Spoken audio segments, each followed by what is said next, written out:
Hi, and welcome. Today we have a wonderful guest. Hi, Katie. Hi. And I just make sure you speak up so that we can all hear you. And you're a brave soul, willing to ask your questions so other people can learn. So what's on your mind?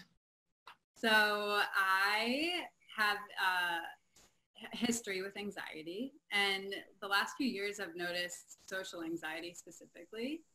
And Mm-hmm. so often when I'm home for the holidays at my parents' house and, visiting with old friends and everyone's getting together, I have been noticing myself feeling this anxiety about socializing. And Mm. so my question is, I don't know if it's something that I should listen to and therefore stay in, or if it's something that I should stretch outside of my comfort zone and, push through it and go out and see my old friends. Mm. So I'm sure a lot of people struggle with this. This is pretty common. And the real question is, when did you start developing social anxiety? Like when did this begin? I would say maybe I am 28, so maybe, 3-4 years ago. Okay, so when you're getting out of undergrad, you're like getting out of undergrad, kind of getting in the world. Do you remember anything happening then? No, I just noticed myself not wanting to, go out as much. Okay, so not wanting to go out as much is different than social anxiety, right? Because I mean, listen, I'm a homebody. A little bit. What is it? They might go hand in hand a little bit. Yeah, they could. And you want to tease that apart first before you label yourself with social anxiety. You might be someone who just prefers a night at home on the couch with a movie after you've worked all day. Yeah, of course. Right? And the other thing you want to pay attention to is you might be outgrowing some relationships. Mm.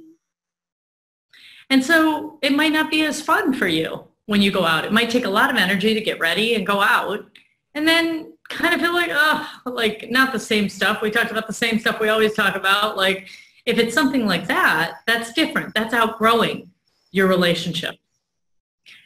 Then there's, you by nature needing downtime, being more of an introvert, being more, and being extroverted part of the day and needing your own time to recharge. Mm-hmm. And then there's the third part, which could be that something happened or you had an experience that changed your desire, or there's someone or something you want to avoid by going out. Do any of these ring true to you? Does any, or a different option? No, probably the first two. It's less about having beef with someone and not wanting to see them out, but more about probably finding more balance in my downtime and yeah. Okay, so now what you want to do is you want to ask yourself too, like there's balance in your downtime, and then there is who in my social circles did I used to think it was really fun to hang out with, and now I've grown and changed, and I kind of come away with it a little bit disappointed after I've spent time with them because it doesn't feel that way. Mm-hmm. And so you want to notice where in your world do people, interactions, tasks, where do they give you energy, and what experiences, people, and interactions and topics that you're talking about drain you of energy? So think about it for a moment and give me some topics and some experiences that used to energize you that now you realize kind of drain you. Mm. What would that be? Well, what I'm thinking of is going out to the bars. Yeah. Definitely used to, I don't know if they ever energized me actually, but I used to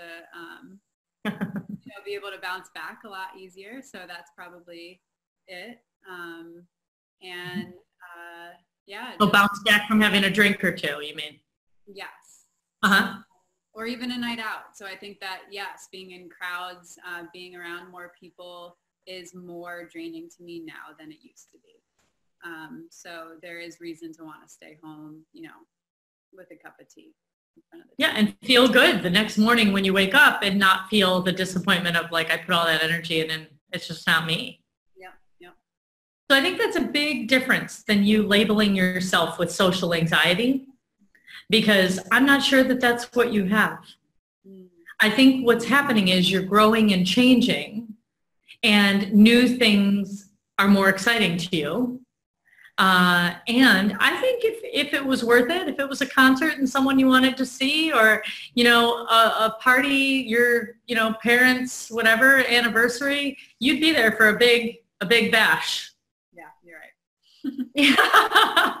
But I'm not sure it's that as much as I think you're really shedding some old skin and transitioning into the new you. Yeah? All right. Well, tell me any of your thoughts or reflections, any noticing that you had. Well, it's good to just reflect and try and decipher what this feeling is, whether it's, just growing and changing rather than an anxiety. But, it's still a sensation and like a feeling in your body. And so just in whose body? In your body. Yeah. Right. Yep. And so if it is, tell us how you know. When it's time to go out or people are asking you to go out, how do you know that you start to get that feeling? My heart starts racing. See, right away. Oh yeah. Oh yeah. Yeah. Your heart starts racing because you're going to have to say no to somebody.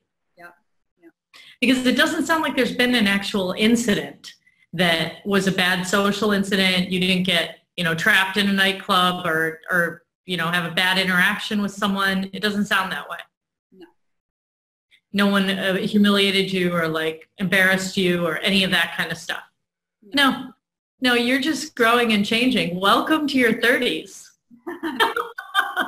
They're coming around the corner. Yeah. All right. So do you feel like you got what you needed? I did. Thank you very much. You are so welcome. And for all of you out there that are wondering why you're avoiding social situations, if you're starting to do that, make sure you don't label yourself with something like a social anxiety until you've actually really done, ask the question of, am I changing? Am I outgrowing the things that I used to find really enjoyable?